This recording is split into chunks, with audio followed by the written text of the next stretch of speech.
Mm, Compartir pantalla. Ahí ya deben estar viendo, ¿no? Sí, ya se ve, profe. Ok. A ver, aquí en el chat alguien dice. Ok. Bueno, entonces vamos a empezar con la unidad 2, que son balances macroscópicos de materia en procesos metalúrgicos y de materiales. La unidad 1, pues simplemente fue la introducción, era para que conocieran un poquito de lo que es la ingeniería de procesos y pues se dieran una idea de qué tienen que llegar a poder hacer, ¿no? Ahora, dentro del plan de estudios, la unidad 2 y la unidad 3 de este curso, pues nos piden que aprendan balances macroscópicos, primero de materia y después de energía térmica.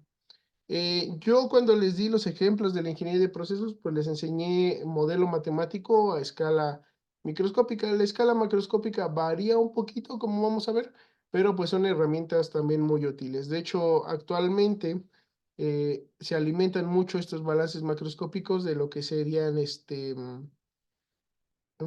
bueno, inteligencia artificial, ¿no? Toma de decisiones, tiene mucha estadística, entonces actualmente pues se usan mucho, ¿no? Sobre todo lo que es la ciencia de datos, pues ya nos permite que nuestro balance macroscópico pues nos permita un control de proceso casi automático, ¿no? Ya se han desarrollado modelos pues muy complejos de esto. Pero pues lo que vamos a ver ahorita pues son las bases, ¿no? Para que ustedes puedan hacer eso.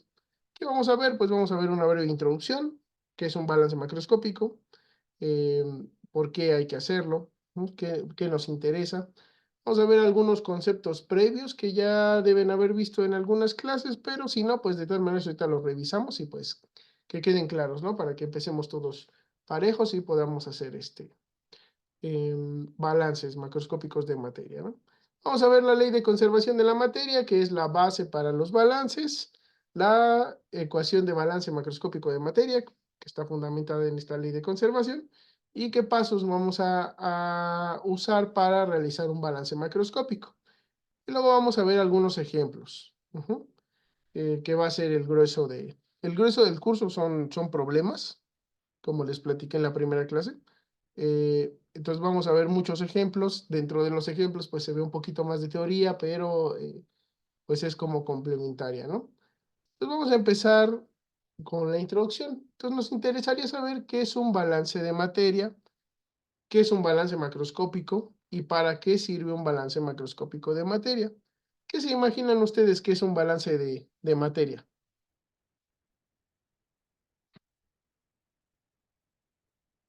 Pues que en una reacción haya la misma cantidad de materia de un lado que de otro. Es lo que me imagino. Ok, que en una reacción haya la misma cantidad de productos que de reactivos, ¿no? Es importante que se cumpla dentro de una reacción química. Es el único, ¿qué es balancear? Que dos partes estén iguales. Que haya dos partes iguales, ¿no? Y justamente como es, pues en una reacción química hay un cambio, ¿no? De la materia. Pero no es el único caso en el cual podríamos balancear. También en procesos físicos se puede balancear, que queramos que entre lo mismo que salga. Y bueno, siendo de materia, pues lo que nos interesa es justamente eso, la masa, ¿no? Que la masa que entre de un lado sea igual a la masa que salga del otro, ¿no? Que es la unidad en la cual se mide la materia. Ahora, la parte macroscópica ahorita la discutimos, ¿no? Entonces, bueno, los balances de materia pues están fundamentados en eh, la ley de conservación de la materia, que justamente nos ayuda a plantear que en cualquier proceso la materia no se crea ni se destruye, solo se va a transformar, ¿no? Em, ¿Por qué nos interesa a nosotros? Porque en la mayoría de los procesos metalúrgicos, pues justamente lo que queremos es cambiar de forma la materia, ¿no? Por ejemplo, estamos en minería, queremos pasar de lo que sería un mineral a un material metálico. Entonces, por ahí hay una transformación, pero no es el único tipo de procesos, ¿no? Hay procesos de separación, por ejemplo, en la misma planta minera van a tener procesos de separación físicos o químicos, dependiendo de qué estén usando, pero pues va a haber procesos de separación, Cuando están fundiendo una aleación, pues nosotros estamos metiendo varios componentes de esa aleación y los juntamos, ¿no? Para hacer un nuevo material. Entonces, por ahí, pues también hay un proceso de mezclado, ¿no? Inclusive el transporte de flujos másicos a través de bandas, pues también es una parte importante, ¿no? Nosotros tenemos mucho transporte de materia, ¿no? Em, Nos van a ayudar a controlar la composición química de nuestras mezclas, ujú, a controlar los flujos de material que tenemos en nuestro proceso, a controlar la masa de productos totales que vamos a tener al final del mismo. Ujú. Y bueno, se basan en la ley de conservación de la materia, pero son un conjunto de ecuaciones, ¿vale? Entonces van a calcularse mediante ecuaciones, ya sea algebraicas o diferenciales. Un balance de materia puede ser algebraico o diferencial. En el caso de los balances macroscópicos, van a ser ecuaciones algebraicas. Si fuera un balance microscópico basado en transporte de masa o de especies químicas, pues serían ecuaciones diferenciales. Ujú. Ahora, hablamos de qué es macroscópico o microscópico. Normalmente cuando nosotros pensamos en algo macroscópico, pensamos en algo que se pueda ver a simple vista, porque esa es la definición que nos dan en óptica, ¿no? Que se pueda ver de manera macroscópica, que se pueda ver sin ningún instrumento de observación.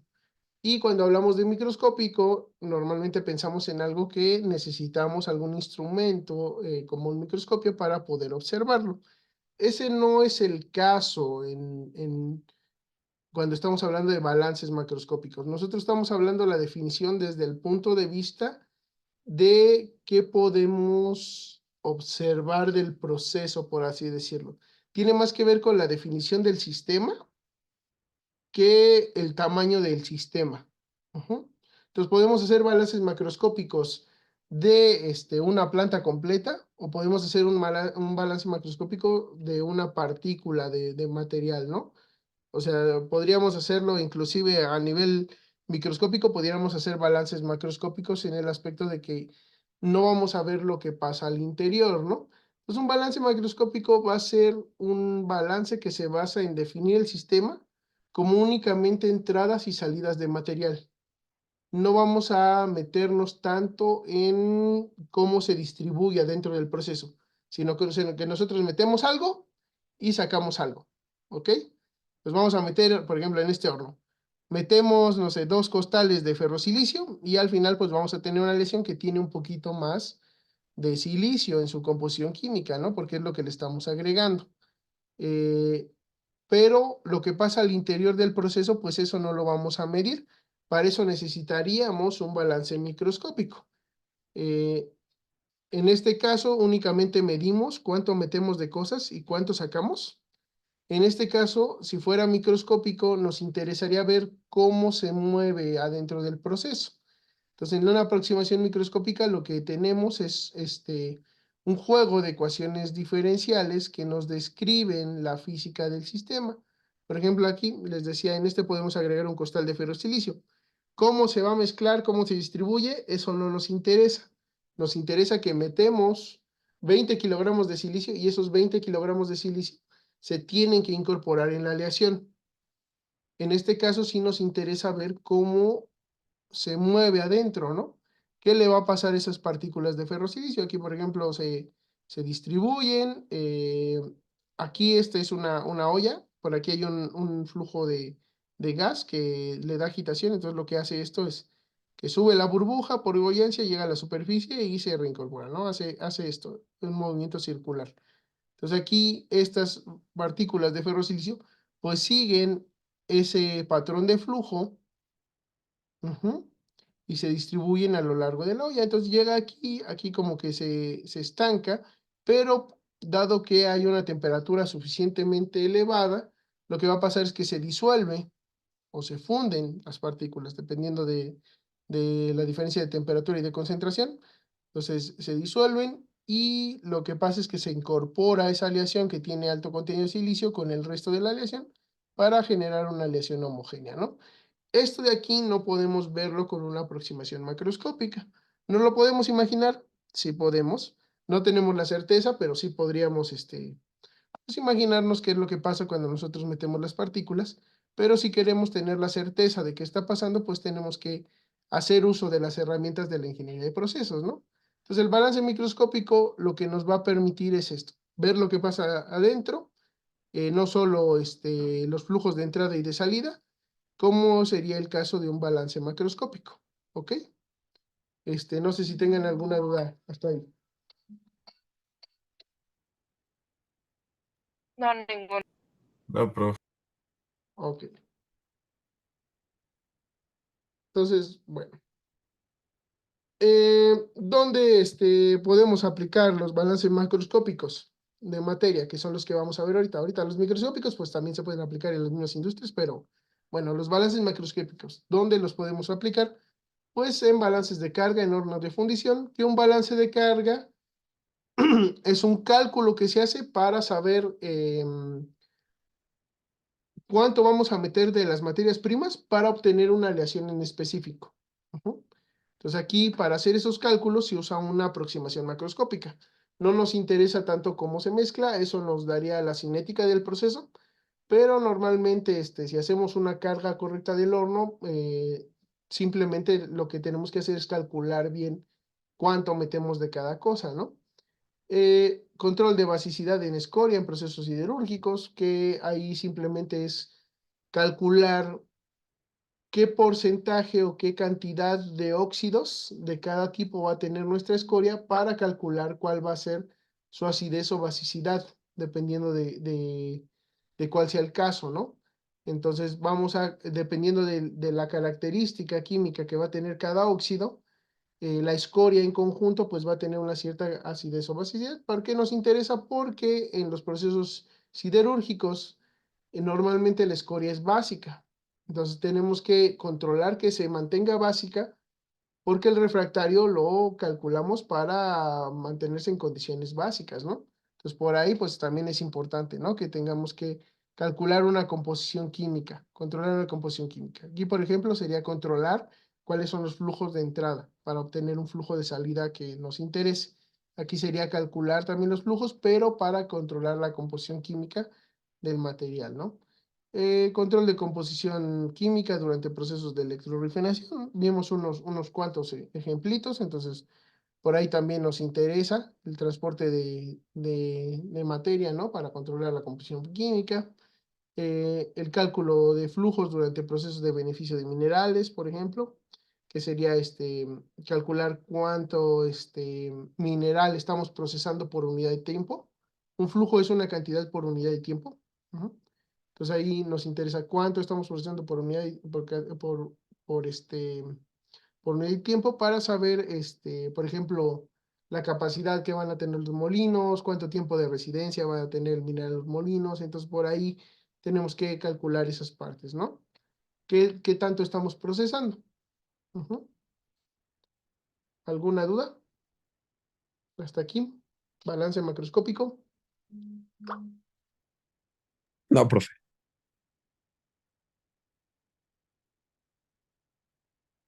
Ok. Vamos a ver una serie de conceptos previos que nos van a servir para poder realizar los balances y más que nada para homogenizarlos todos, ¿no? Que todos hablemos de lo mismo, ¿no?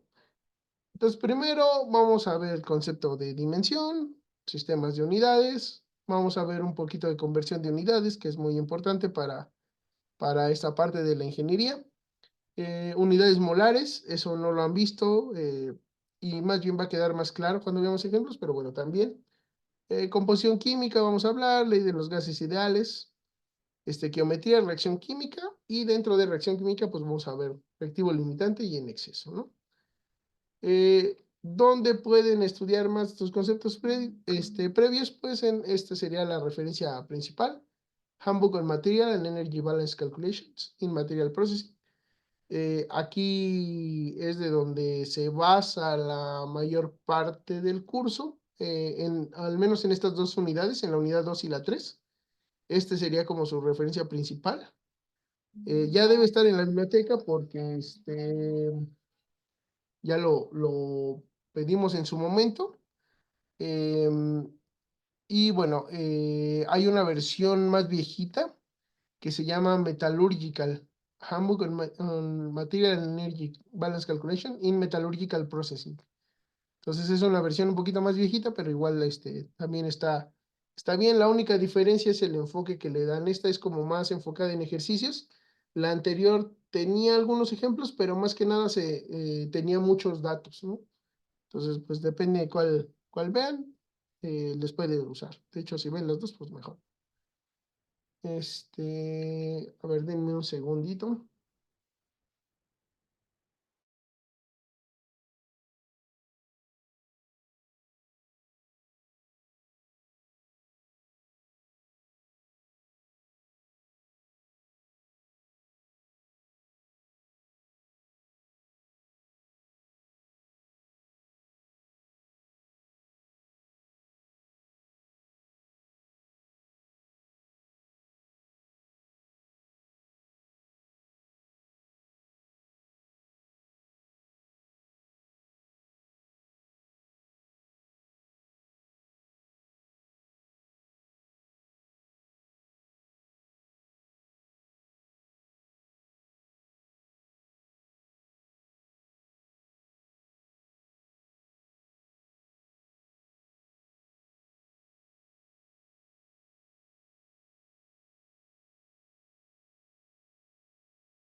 Ok, perdón.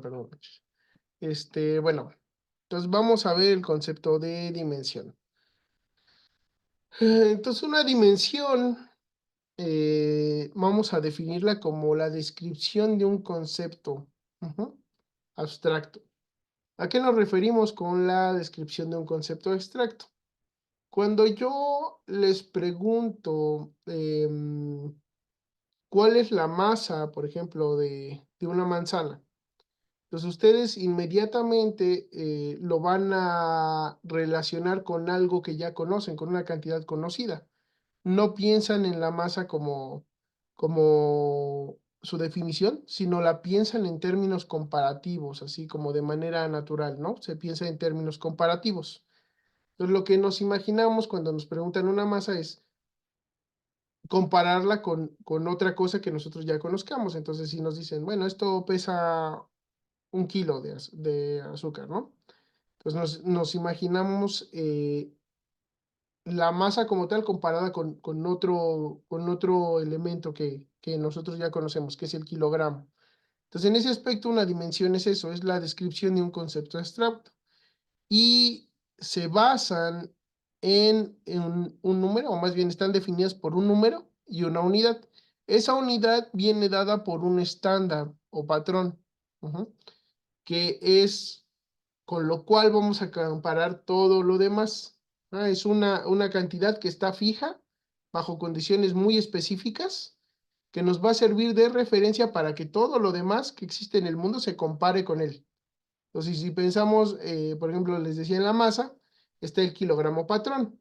Entonces, ese kilogramo patrón va a ser del cual nos basamos para comparar todas las demás masas del mundo. Entonces, cuando decimos medio kilogramo, estamos hablando que es la mitad de la masa que tendría el kilogramo patrón, ¿no? Entonces, todo lo estamos comparando con esa cantidad que nosotros conocemos, que ese se va a llamar unidad. Entonces, el número lo que nos dice es cuántas veces está presente esa unidad. Entonces, una dimensión es un número con una unidad. Y pueden ser tiempo, masa, velocidades, cualquier cosa que nosotros queramos ver. Ahora, estamos hablando de unidades. En ese aspecto hay varios sistemas de unidades. No es uno único para todo el mundo, desafortunadamente. Y bueno, dentro de los sistemas de unidades, pues más conocidos, pues está el Sistema Internacional de Unidades, que es el que gobierna la gran mayoría de los países del mundo y entonces está basado en los mismos patrones, ¿no? Para que no todos podamos comunicarnos de la misma manera, ¿no? Está el sistema americano de unidades ingenieriles, que básicamente eso se usa porque muchas veces muchas herramientas de la ingeniería o muchas herramientas de medición están basados en el mismo. Entonces se producen partes de maquinaria, se producen cantidades de sustancias basados en el sistema americano. Entonces tenemos forzosamente que manejarlo también. Y está el sistema sexagesimal de unidades, ¿no? Que es básicamente el sistema internacional, pero basado en lugar del metro en centímetro. Ujú. Entonces varía un poquito en cómo está calculado, pero es muy similar, ¿no? Em, y bueno, dentro de los sistemas les decía que pues, el más importante es el sistema internacional. ¿Qué unidades tiene el sistema internacional? Pues tiene unas unidades que se llaman fundamentales primero. Ajá. Y las unidades fundamentales pues son 7. Entonces una es el metro, que es la unidad de la longitud. La longitud sería la dimensión. Entonces, la longitud es el concepto, la unidad es el metro. Tenemos la masa, que está en kilogramos, el tiempo, que está en segundos, la corriente eléctrica, que está en amperes, la temperatura en Kelvin, la cantidad de sustancia en mol y la intensidad luminosa en candela. Una de las ventajas de usar el sistema internacional es que estas unidades tienen símbolos asociados, de manera que cuando nosotros escribamos una dimensión, pues simplemente ponemos el número y el símbolo que representa esa unidad. Pues el metro es una M, kilogramo kg, segundo una S, ampero una mayúscula, Kelvin una K mayúscula, el mol, pues ese sí lo escribimos completo, mol, y candela es un CD, ¿no? Ahora, no son las únicas unidades que vamos a tener, tenemos lo que se llaman unidades auxiliares.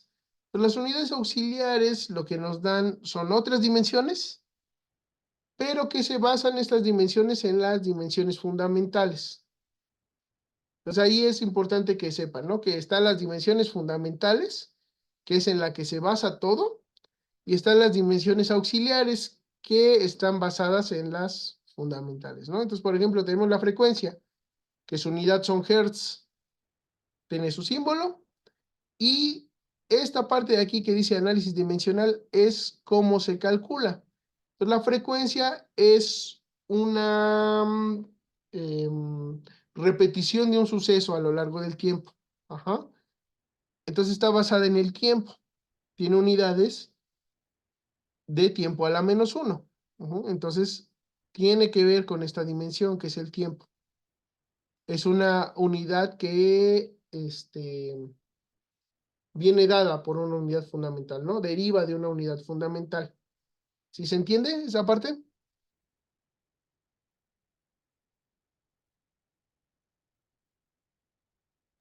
Sí, pero Ok. Entonces, bueno, tenemos esa frecuencia, tenemos otras unidades, por ejemplo, la fuerza, que viene dada en newtons, que esta parte de aquí es su análisis dimensional, es decir, de dónde viene el newton, ¿no? Entonces, el newton sería unidad de masa, ¿no? Kilogramo, por unidad de longitud, metro, sobre 2 veces la unidad de tiempo, segundo. Entonces, esto sería kilogramo por metro sobre segundo al cuadrado. Ajá, sería el equivalente a un newton. ¿Sí? ¿Queda claro? sí. Pues es importante porque muchos problemas de ingeniería se pueden resolver simplemente con análisis dimensional. Conocer de dónde viene la unidad que tenemos que calcular y pues lo podemos descomponerlo, por así decirlo, en dimensiones fundamentales. Entonces tenemos la presión-esfuerzo, que está en pascales, el trabajo, que está en joules, igual que la energía y el calor, la potencia en watts, carga eléctrica en coulombs, diferencia de potencial, que está en volts, capacitancia eléctrica en faradios, la resistencia eléctrica en ohms y la conductancia eléctrica en siemens, ¿no? Todas estas, si ven, pues vienen de lo que serían las unidades fundamentales. No son todas las unidades auxiliares, también tenemos otras dimensiones que no tienen como tal unidades relacionadas, o sea que no tienen sus propias unidades, pero que también son parte importante, ¿no? De que podamos usar el sistema internacional. Por ejemplo, un área no tiene una unidad por sí sola, pero sí es un concepto que tenemos que poder describir. Entonces, cuando hablamos de área, sus unidades serían metros cuadrados. Ujú. Es una longitud multiplicada por otra longitud. Entonces, estamos hablando de una superficie, ¿no? Del tamaño que tiene una superficie. Es importante que la podamos describir, pero no tiene una unidad como tal, solita, ¿no? Sino que es una unidad que viene de las unidades fundamentales. Lo mismo pasa con el volumen, la velocidad o rapidez, la aceleración, la densidad, ¿no? Que por ejemplo aquí sería unidades de masa sobre longitud al cubo, y la longitud al cubo pues es un volumen, ¿no? Entonces sería masa sobre volumen, que nos está expresando la densidad. ¿Qué tanta masa hay por unidad de volumen? Sería qué ¿cómo decirlo? ¿Qué tanto peso ocupa el volumen de ese material, ¿no? Un volumen de ese material. Entonces, de esa manera, pues nos da una dimensión que nos sirve para comparar qué material ocupa más masa por unidad de volumen en comparación con otro, ¿no? Tenemos conductividad térmica, coeficiente de transferencia de calor por convección, la capacidad calorífica. Entonces, todos estos, pues, tienen sus propias unidades, ajá, que se basan en las unidades fundamentales. ¿Ok? ¿Alguna duda hasta aquí?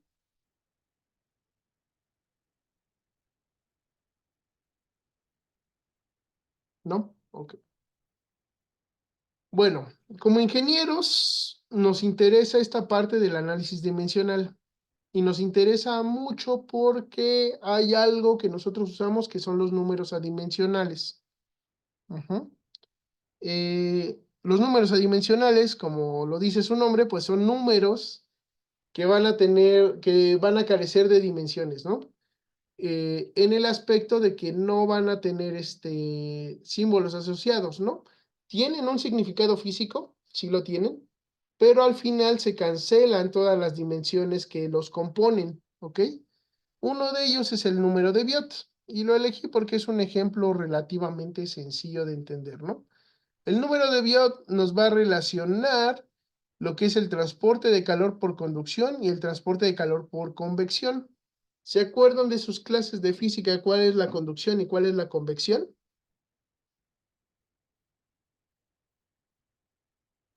Yo no me acuerdo. No, profe. ¿No? Ok. No, yo tampoco. No. La conducción es el transporte de calor que se da por la diferencia de temperaturas, ¿no? Entonces, en un elemento de cualquier material, por el simple hecho de que hay una diferencia de temperaturas, va a haber un transporte conductivo. Ujú. Va a transferirse el calor de esa manera. Normalmente se asocia más a los sólidos porque son los que tienen mayor conducción, los sólidos, ¿no? Entonces, por ejemplo, si yo caliento la punta de un alambre, la temperatura va a empezar a subir desde esa punta hasta la otra. Entonces, ese transporte de calor que se da en el sólido es la conducción.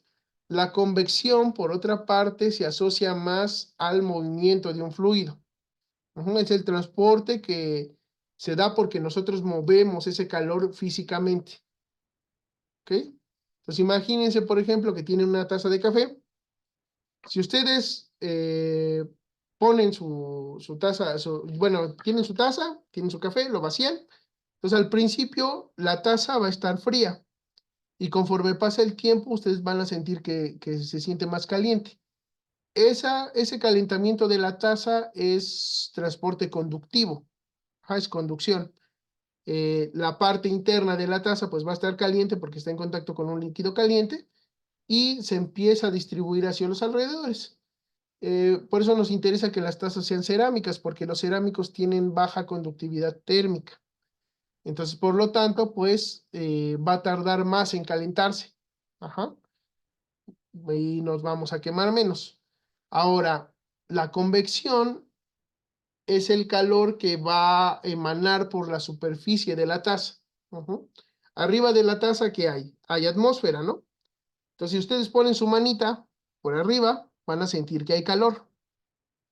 Ese calor no se está transportando por conducción, se está transportando por convección, porque el gas que está alrededor de la taza se mueve y por lo tanto, pues esa temperatura se va a extender hacia los alrededores.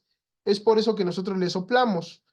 Cuando nosotros le soplamos, lo que estamos haciendo es transportar la temperatura de nuestra boca, de nuestro cuerpo, que es menor a la del café, hacia lo que sería el café. Entonces estamos haciendo un movimiento de calor. ¿No? Entonces la convección está asociada con eso, con ese movimiento. Entonces, bueno, entonces conducción principalmente en sólidos, convección principalmente se debe al movimiento. Entonces vamos a imaginar que tenemos un elemento sólido que está rodeado de un líquido, ya sea caliente o frío, ¿no? El chiste es que hay transferencia de calor. Entonces esa transferencia de calor puede estar gobernada por la conducción que siente el sólido o por la convección que nosotros estamos formando. Entonces para saber cuál de los dos es mejor, pues usamos el número de Biot, que simplemente va a ser la relación entre el calor convectivo con respecto al calor conductivo. Y va a estar definida por esta cantidad, H por L sobre K, siendo K la conductividad térmica y H el coeficiente de transferencia de calor por convección.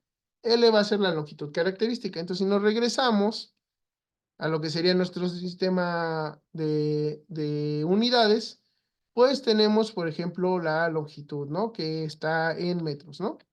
Pues aquí la longitud va a estar en metros. H es el coeficiente de transferencia de calor por convección. Y tiene estas unidades, ¿no? Unidad de masa por tiempo a la -3 por temperatura a la -1, ¿no? Y la conductividad térmica, que es esta, es la masa por unidad de longitud por el tiempo a la -3 por la temperatura a la -1. Entonces vean que estas dos son iguales, salvo por la L, ¿no? ¿Dónde le vamos a dar la L a para que sean iguales? Pues la ponemos aquí. Entonces se van a, ¿cómo decirlo? Se van a cancelar cada una de las dimensiones de tal manera que el número de Biot no va a tener como tal dimensiones, ¿no? Vamos a tener que se cancelan, ¿no? A partir del análisis dimensional. Entonces va a ser un número que no tiene dimensiones. Sin embargo, nos va a servir. ¿Por qué nos va a servir? Un Biot grande, ¿qué implicaría? Un Biot grande estamos hablando mayor que 1, mucho mayor que 1. ¿Qué implicaría? ¿Cuál de estos sería más grande? Para que este sea mayor que 1. ¿Convectivo o conductivo? Sería convectivo, ¿no? Convectivo. Entonces, un Biot grande implica que hay mucha convección en comparación con la conducción. Ajá. Entonces, ¿eso qué quiere decir? Que estamos, podríamos decirle, calentando o enfriando de más.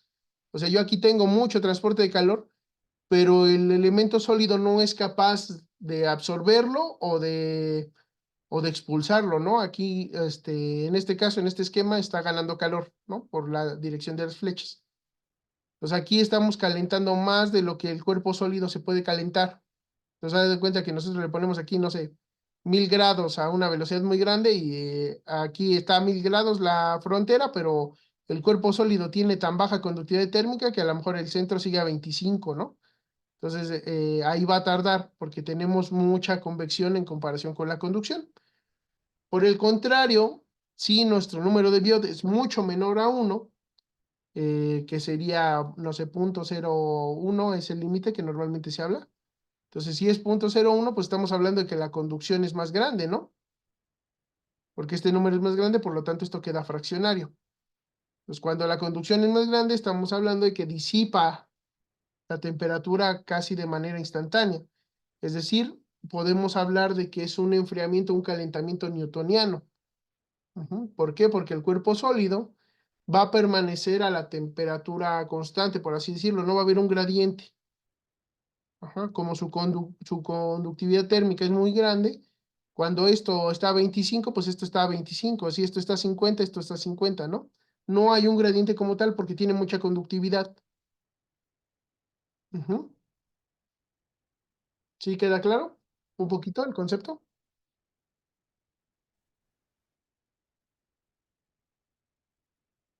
¿Alguna duda? No, profe. ¿No? No, creo que no, profe. Entonces, ¿qué es lo que nos está dando el BIOT? Pues nos está dando una cantidad con la cual podemos comparar diversos sistemas.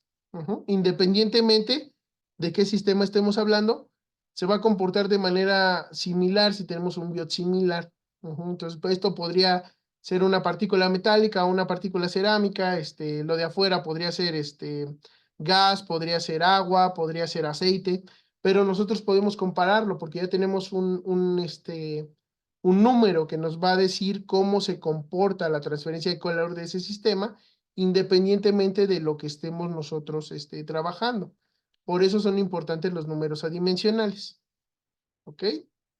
Y bueno, una de las ventajas que tenemos al usar el sistema internacional es que tenemos prefijos, de manera que si queremos usar cantidades muy grandes o muy chicas, pues nosotros podemos simplemente agregarle un prefijo a nuestras unidades y de esa manera pues podemos hacer los cálculos más sencillos, ¿no? Porque este prefijo nos da un factor de multiplicación. Por ejemplo, si estamos hablando de gigahertz, estamos hablando de 1 por 10 a la 9 hertz, ¿no?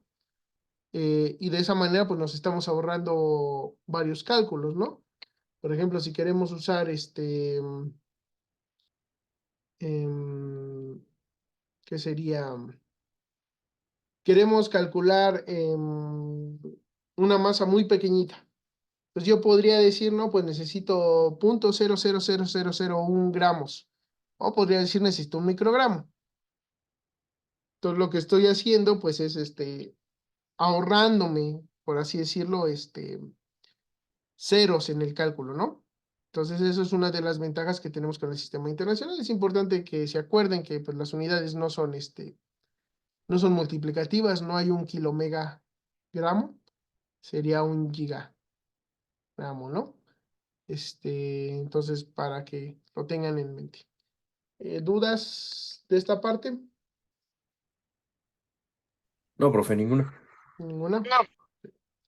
Bueno, entonces todo está muy bonito con el sistema internacional, nos ayuda mucho, pero lamentablemente no todos se rigen por el sistema internacional. Hay otros patrones además de los que usa el SI, y por lo tanto, pues a veces cuando queremos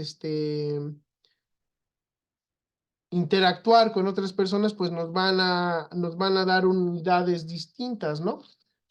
La dimensión, a pesar de significar lo mismo, al no tener las mismas unidades, pues tenemos por ahí un problema. Entonces piensen, por ejemplo, lo que sería el levantamiento de pesos, ¿no? Muchas veces, pues así como que lo que busca la gente es cargar 100 kilogramos de algo, ¿no? Entonces, cuando lo comparan al sistema inglés, pues eso serían como 225 libras.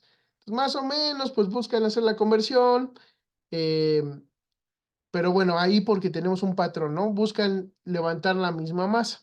No siempre es el caso. Entonces, cuando estamos interaccionando, por ejemplo, que quieren comprar aceite para su carro, pues lo venden en galones, a veces la leche también la venden en galones. Ajá. Em, ¿Qué pasa entonces? Pues que nosotros nos vemos en la necesidad de intentar entender con nuestro sistema cómo cómo, a qué equivaldría, ¿no? Para nosotros. Entonces, si hablan de un galón, pues sí, nosotros lo vemos y lo vemos más grande que un litro, pero no sabemos qué tan más grande que un litro. Entonces, para eso, pues necesitamos convertir unidades, ¿no? Para poder entendernos. A ver, ¿tienen levantada la masa? ¿No? ¿Qué pasó? Sí, profe. De hecho, pues, por ejemplo, luego en los gimnasios casi todos los aparatos se manejan en libras y luego uno cree que levanta más porque piensa que son kilos. Sí, Sí. es importante Sí, sí, también.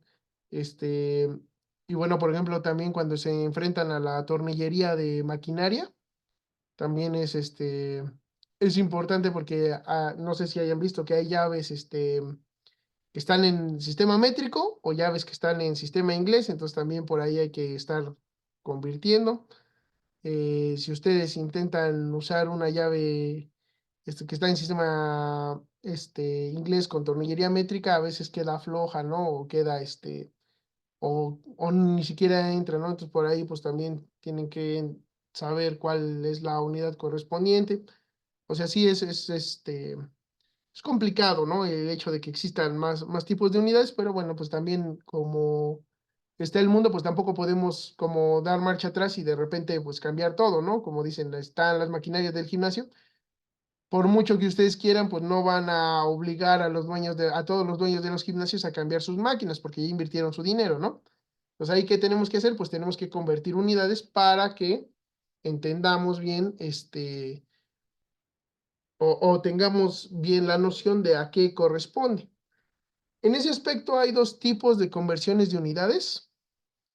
El primer tipo es simplemente multiplicar por un neutro multiplicativo. ¿Cuál es el neutro multiplicativo? El 1. El 1. Entonces hay que multiplicarlo por 1. Entonces cuando multipliquen por 1 no va a cambiar la equivalencia, pero van a cambiar las unidades.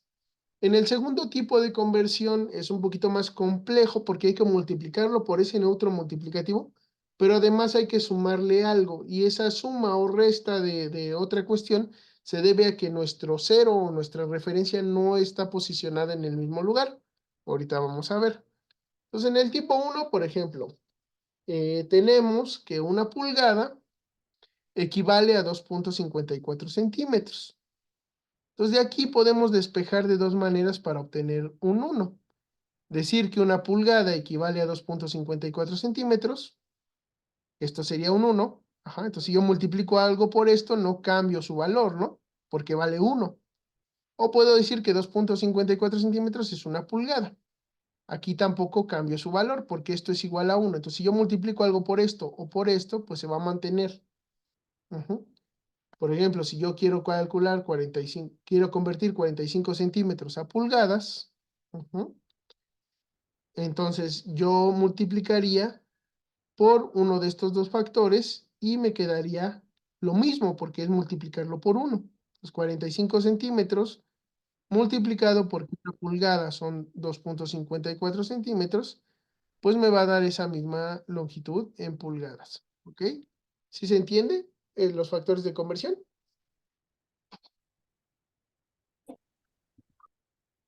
Sí, sí, profe. ¿Sí? Ok. Sí. Una de las ventajas de usar factores de conversión, pues es que podemos usarlos de manera consecutiva. ¿Mm? Y no van a afectar porque es como si estuviera multiplicado por varios unos. Entonces va a mantener la igualdad.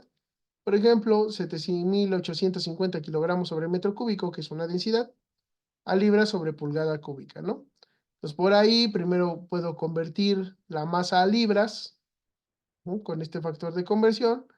Luego convertir estos metros a centímetros, pero como son 3, pues lo hago 3 veces, ¿no?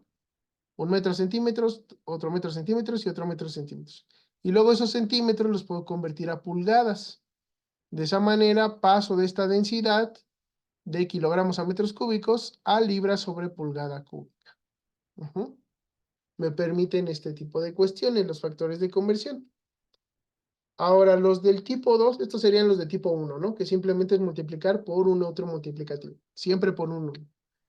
Ahora están los del tipo 2, y los del tipo 2 implican que además de multiplicar por un neutro multiplicativo, yo le sume o le reste algo a esa cantidad para que se pueda hacer la conversión. En ese aspecto, el más común que se van a enfrentar es la temperatura. ¿Por qué le pasa esto a la temperatura? Porque el cero de las diferentes escalas de temperatura no está ubicado en el mismo lugar. Ujú. ¿Y por qué no está ubicado en el mismo lugar? Porque la referencia no es la misma. Por ejemplo, en Kelvin, estamos hablando de una escala que le decimos de tipo absoluta. El 0 Kelvin es donde teóricamente se pierde toda la energía cinética de las moléculas, y por lo tanto, pues la temperatura, que es la medición de eso, pues nos va a dar 0, ¿no? Pues ahí no tenemos nada de temperatura. Por otra parte, pues algo más común sería ver los centígrados, ¿no? Que el 0 es la temperatura a la cual funde el agua a nivel del mar, ¿no? Bajo una presión de una atmósfera. Entonces, a nivel del mar, el agua pura funde a 0 grados centígrados. Por otra parte, la escala Fahrenheit es la temperatura a la que funde una mezcla de agua con acetona y sal. Entonces ahí pues es un poquito más bajo el 0. ¿Por qué eligió esas cantidades? Pues no lo sabemos, pues algo Fahrenheit decidió esa mezcla en lugar de usar agua pura, y bueno, pues así surgió su escala, ¿no? Ahora, vean que el 0 no está en ninguna de las tres, está en el mismo lugar, ¿no? Entonces, si yo multiplicara, por ejemplo, el 0 por la conversión de grados centígrados a Fahrenheit, que es 1.8, pues me daría 0, pero no llegaría al 0 de esta escala. Entonces, ¿qué tengo que hacer? Pues sumarle 32, para que mi 0 sea equivalente a esta escala, ¿no? Esa suma es simplemente para mover el 0 del lugar, ¿sale? Entonces aquí en el caso de las escalas de temperatura, esto que les digo que es 1.8, ustedes seguramente lo han visto como 4/9, o 9/4, dependiendo de si están convirtiendo de Fahrenheit a Celsius o de Celsius a Fahrenheit. ¿Por qué? Porque si ven el 0 centígrado, equivale a 32 Fahrenheit, y el 100 centígrado equivale a 212 Fahrenheit. Entonces, de 32 a 212, ¿cuántas unidades hay?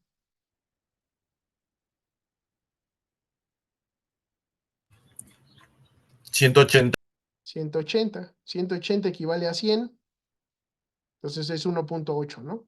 Cada 1.8 grados Fahrenheit sería lo mismo que moverse 1 grado centígrado. Entonces, por eso la conversión es así. Multiplica la temperatura que quieren multiplicar, por ejemplo, 50 grados centígrados a Fahrenheit.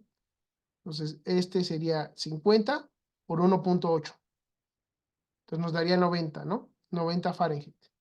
Pero, esos 90 Fahrenheit, pues el 0 todavía le faltan 32, ¿no? Entonces, para sumarle este pedacito de aquí abajo, le sumamos esos 32, entonces serían 122 Fahrenheit.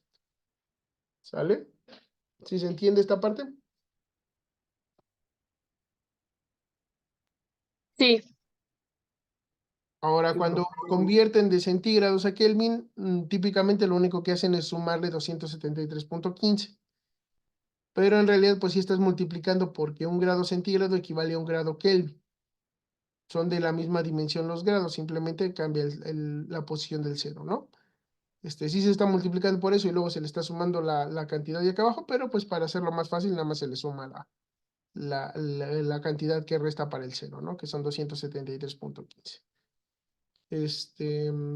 Pero bueno, ¿dónde más hay factores de tipo 2? Por ejemplo, en los electrodos, que se usan para cuando vayan en electrometalurgia, o cuando vayan en corrosión y protección. Hay electrodos que tienen diferente base, dependiendo de cuál sea su composición. Entonces, por ahí también hay conversión de tipo 2. A veces en las presiones, cuando están hablando de presión manométrica, podríamos pensar que es una conversión de tipo 2 también, podríamos verlo de esa manera. Entonces, por ahí pues hay tanto de esta como de esta. No sé si tengan alguna duda hasta ahí, no, profe. No, ¿no? pero todo bien. Ok. Ahora, vamos a ver un concepto que se llaman unidades molares. Es relativamente fácil de aplicar, pero es un poquito difícil de comprender. Las unidades molares están basadas, o son relaciones entre la masa y la cantidad de sustancia que hay de un material. ¿Ok? Es una relación entre la masa y la cantidad de sustancia. ¿En qué está basada? En la masa molar. Ujú. En la masa molecular de esa sustancia. Entonces, por ejemplo, en este caso, el hierro. El hierro tiene una masa molecular de 55.845. Entonces, las unidades molares van a estar basadas en esa unidad, en esa masa molar. ¿No? Y van a ser relaciones entre cantidad de sustancia y masa. Entonces, yo sé que 55.845 gramos equivalen a un mol, pero cuando hablo de unidades molares, pues diré a un gramo mol. Esta relación yo la voy a mantener para las distintas unidades de masa. Ujú. Por ejemplo, puedo decir que 55.845 kilogramos de hierro serían un kilogramo mol. O podría decir que 55.845 libras de hierro equivalen a una libra mol de hierro. ¿Ok? Entonces la misma relación que tendríamos en la masa molar, pero con las unidades de masa correspondientes. ¿Ok? Kilogramos a kilogramos mol. Libras a libras mol. Gramo a gramo mol. Microgramo a microgramo mol. Tonelada a tonelada mol. ¿Por qué hacemos esto? Porque hay veces que hay que hacer cálculos estequiométricos, que si nosotros mantenemos o únicamente nos fijamos en la masa molar, siempre tendríamos que pasar nuestra masa, pasarla a gramos, de gramos a mol y de mol a lo que tenemos que calcular. En cambio, las unidades molares pues, nos permiten hacer esos cálculos fácilmente, sobre todo cuando estamos hablando de cantidades muy grandes. Entonces, si yo estoy hablando de que estoy procesando 120 kilogramos de un material, pues no es lo mismo que yo lo tenga que pasar a gramos, porque entonces ya me van a quedar muchos ceros. Cuando yo lo paso a mol, son cantidades muy grandes, a que yo lo trabaje en kilogramos mol. En ese caso, por ejemplo, 120 kilogramos de hierro, ujú, serían 120.000 gramos, ¿no? Entonces, 120.000 gramos yo lo convierto a mol. Entonces serían más o menos como 1.000 y algo, ¿no? De mol. En cambio, si yo 120 kilogramos de hierro los convierto a kilogramos mol, a lo mejor me da 2 puntos y tantito, ¿no? Me da 2 puntos y cachito. Entonces ya por ahí, me estoy ahorrando muchos ceros, ¿no?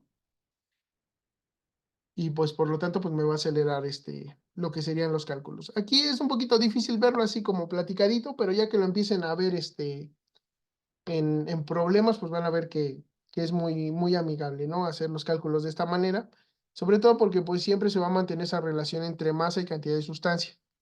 Siempre se va a mantener la relación de la masa molar, simplemente nos estamos ahorrando como cálculos, ¿no? Nos estamos ahorrando números. ¿Sí queda claro?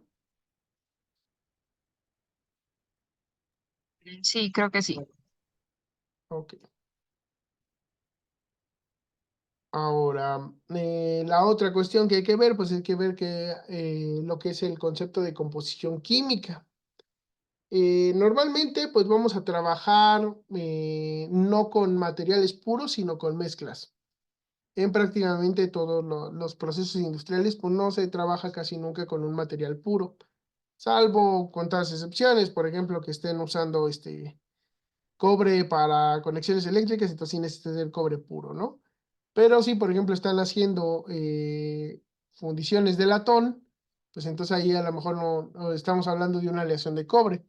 Entonces no necesitamos a lo mejor el cobre electrolítico, sino que necesitamos aleaciones de cobre con menor pureza que nos permitan hacer trabajar, ¿no? Que nos permitan trabajar. Entonces normalmente pues vamos a trabajar con mezclas, no con sustancias puras. En ese aspecto pues hay una convención, hay convenciones de cómo trabajar con las composiciones químicas y la convención que siempre se tienen que acordar es que sólidos y líquidos normalmente nos dan su composición basándonos en la masa, ¿no? Ya sea fracción masa o porcentaje másico. Ajá. Entonces tienen que tener en mente eso, que los sólidos y líquidos normalmente están basados en Justamente no me la que probé es la yo masa. igual nada, pero me hice pendejo igual. Y en cambio, lo que serían los gases casi siempre nos los dan en volumen. las composiciones, ¿no? Nos las dan en volumen que si consideramos que la mayoría de los gases se comportan de manera ideal, pues va a ser igual al porcentaje molar o la fracción mol. Entonces, normalmente los gases nos la dan en porcentaje molar o en fracción mol, y sólidos y líquidos en fracción masa o porcentaje masa. Ajá. Entonces, ¿cómo se calcula la fracción masa de un componente en una mezcla? Pues va a ser básicamente la masa de ese componente entre la masa total de la mezcla. Ujú. Entonces vamos a suponer que estamos haciendo una aleación. ¿Qué podría ser? Aluminio-silicio. Entonces yo tengo 98 kilogramos de aluminio y le agrego 2 kilogramos de silicio. ¿Cuál sería la masa de silicio?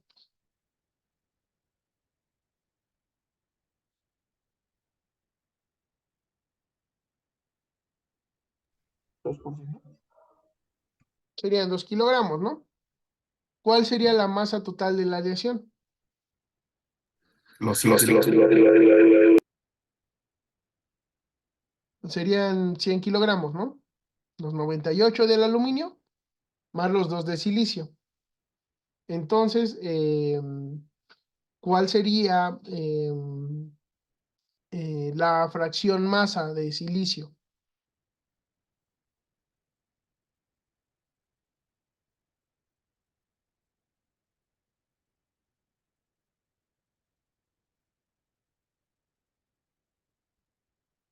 Sería 0.02.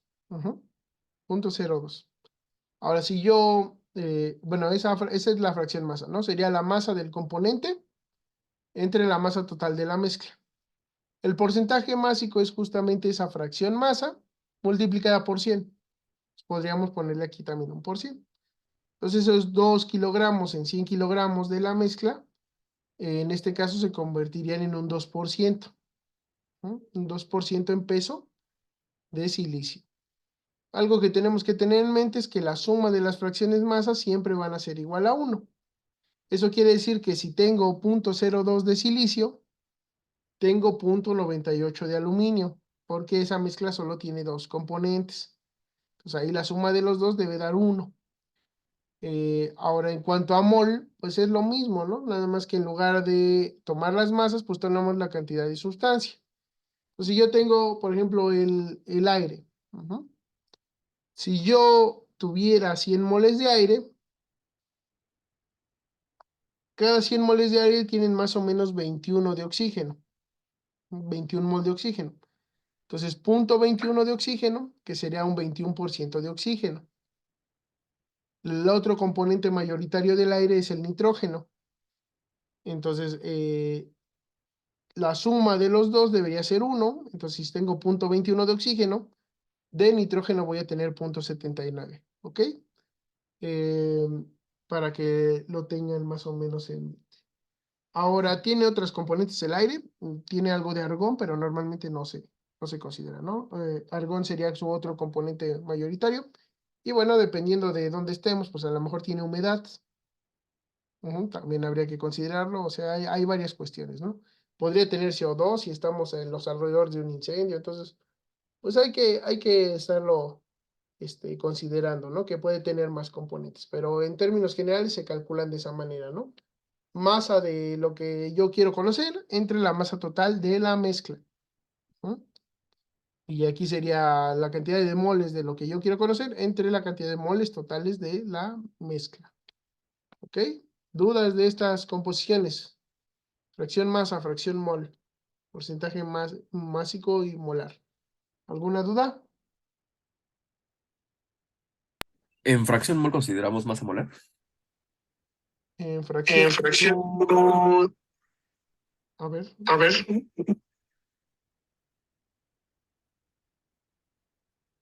A ver, adelante. Le digo que si en fracción mol consideramos masa molar. No. No.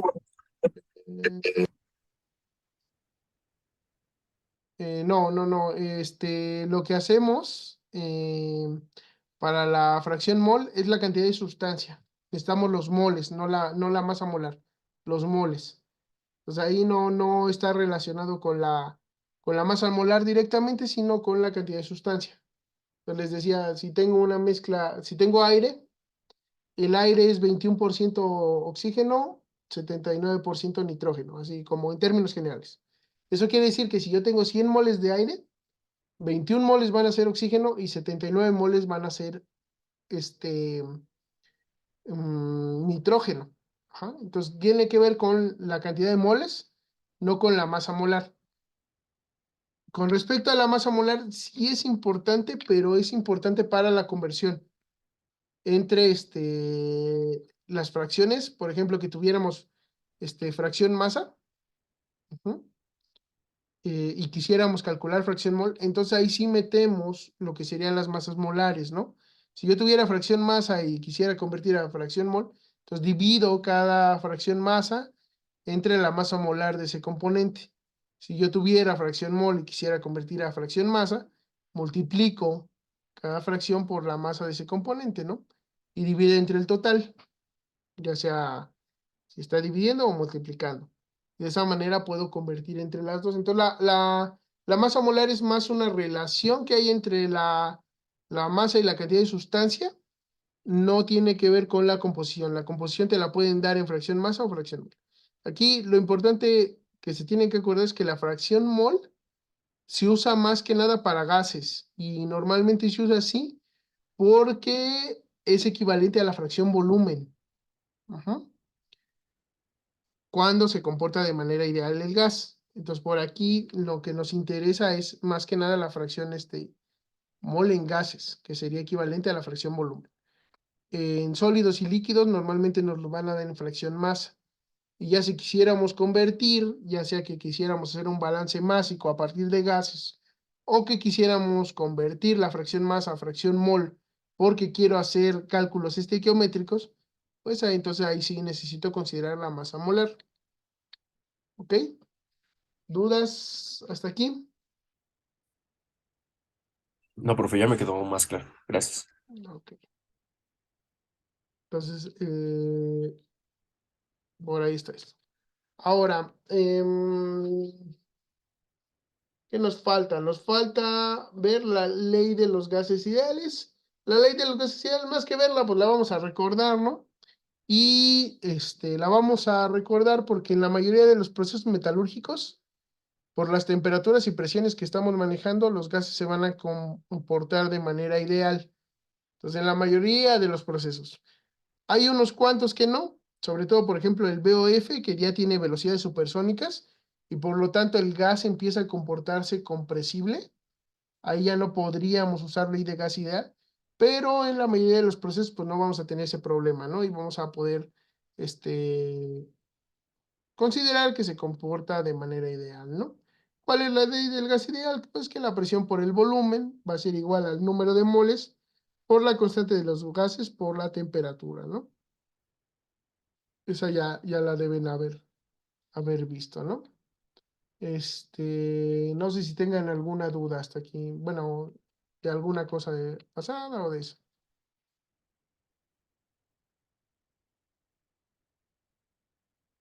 ¿no? No, profe. Pues ya, falta poquito, pero sí, se acabó. La otra cosa que tenemos que, tener en mente, pues es la estequiometría, ¿no? Que la estequiometría, pues nos dice la relación cuantitativa entre reactivos y productos en una reacción química, pero también nos dice la relación cuantitativa entre cantidad de sustancia de elementos en una especie química, ¿no? En un compuesto. En el caso de la estoquiometría, pues sí se basa mucho en la masa molar, que es la relación entre masa y la cantidad de sustancia. Y bueno, por ejemplo, se puede usar para conocer la masa molar de un compuesto a partir de sus elementos. Entonces, por ejemplo, aquí tenemos la masa molar del compuesto AX, BY. X y Y serían los subíndices estequiométricos, que nos dicen cuántos moles de cada elemento van a estar componiendo ese compuesto, ¿no? Entonces van a tener X moles de A y Y moles de B. Y la relación estequiométrica lo que nos va a decir es que la masa molar de ese compuesto va a ser X veces la masa molar de A por Y veces la masa molar de B. Entonces, lo único que estamos calculando es, por ejemplo, separándolo, ¿no? En elementos individuales y luego sumando las masas molares de esos elementos individuales. No es para lo único para lo que se usa la estequiometría, se usa también para calcular reacciones químicas. La reacción química es la representación mediante ecuaciones de un proceso de transformación de la materia, ¿no? La más general que podríamos encontrar es esta, ¿no? Que sería A moles del reactivo A, que está en el estado de agregación alfa, más B moles del reactivo B, que está en el estado de agregación beta, producen C moles del reactivo C, que está en el estado de agregación gamma, más D moles del reactivo D, que está en el estado de agregación delta.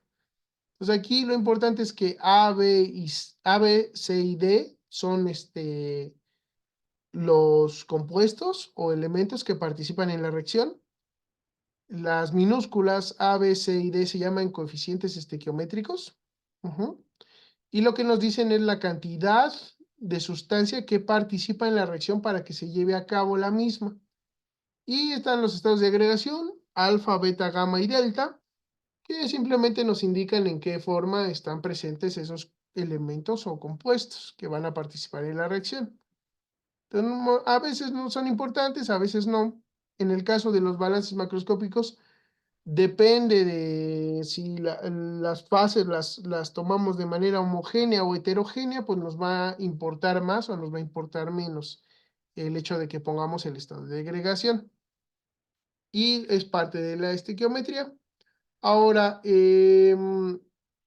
esto nos interesa porque en las reacciones químicas existe lo que es el reactivo limitante y el reactivo en exceso. En el caso del reactivo limitante es el que se va a encontrar en menor cantidad estequiométrica. Ujú. Y si hay un reactivo que esté en mayor cantidad estequiométrica dentro de una reacción, le vamos a llamar reactivo en exceso. ¿Cuándo es importante esto? Pues en muchos procesos nos interesa porque hay veces que queremos procesar un material caro, ujú, y queremos que se procese al 100%. En ese caso nos conviene que ese sea el reactivo limitante, es decir, que sea el que cuando se acaba la reacción ya no pueda seguir. Ajá, el reactivo limitante es eso, es aquel que limita la reacción. Y el de exceso nos sirve para asegurar la conversión del reactivo limitante en la mayoría de las ocasiones. Pues, por ejemplo, si yo tengo, no sé, una reacción que es 1 a 2 y meto 3 moles de B, entonces estoy asegurando que ese mol extra que metí, pues va a hacer que este sea el limitante, porque en cuando se acabe A, ya no va a poder seguir la reacción con B. Ujú. Pues no sé si tengan alguna duda de esta parte.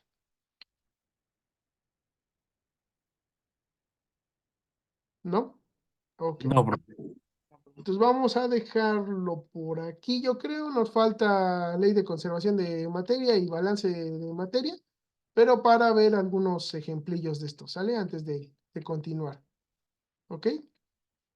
Para que veamos algunas cosillas de esta parte, ¿sale? Entonces lo dejamos por aquí, nos vemos el sábado. Yo creo que el sábado acabamos esta parte y yo creo que sí acabamos esto de este lado, ¿ok? Ya para el lunes Ok. empezar con lo que sería problemas de balances de materia y energía, ¿ok? Sale, Sí, profe. profe. Vale, Sí, entonces profe, nos gracias. vemos, muchachos. Adiós, profe.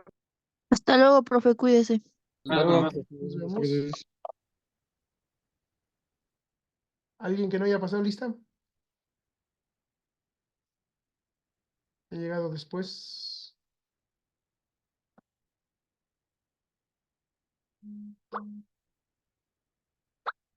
Ok, ok. A ver, nombres. Yuri Rosas. Ajá. No, bueno, yo nada más para decirle que le mandé el documento firmado, profe. Ah, ok. Ok, ahorita lo reviso. Gracias. Gracias, profe. Nos vemos el sábado. Nos vemos.